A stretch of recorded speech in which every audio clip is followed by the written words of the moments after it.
Emneth is really a reflection of quite a lot of my early musical background, which was church choirs, where I learned a significant amount about harmony, suspension, resolution, and simplicity.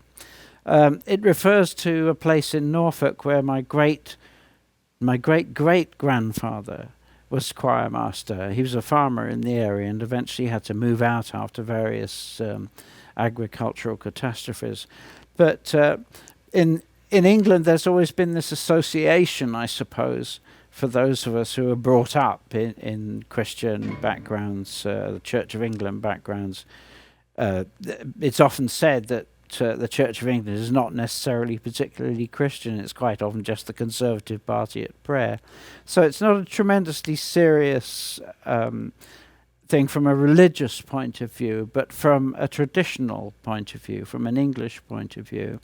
And most of us were brought up on a hymn book called Hymns, Ancient and Modern, which were very simple four-part arrangements of the popular hymn tunes that would be used around the English churches and that everybody would know. And they were always short tunes, so that people who weren't necessarily musically educated could learn them quite quickly and sing them with lots of different words, repeat them, the same tune. The variations in the tune, in a good church choir, which were sort of far and few between, with a good organist and a decent set of pipes that hadn't got woodworm, the variations would be in arrangement, in how you'd obviously have a fairly direct first verse. You might do some decoration in the second verse. You might, in the third verse, put all the men on the tune and the boys on a descant. Other times you would just use different organ pipes. You would use big pipes or flute pipes or the short pipes, sometimes just to colour it, because it can get monotonous.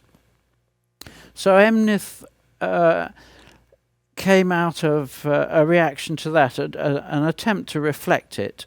And when I recorded it originally on Inheritance, I did it with as much MIDI stuff as I could attach and work all in one go, and tried to emulate the organ experiences, the choir experiences I had as a child. But that's another story. As a guitar piece, it's a nice, simple structure, and it's going to be going through the kind of right-hand patterns that we went through in the first series. Before, in beginnings, we looked at some of these things. So it's a very simple right hand going on here, complicated by the occasional need to shift chord in the middle of a pattern. But I think you'll find it fairly easy to work around that. So I hope you enjoy it.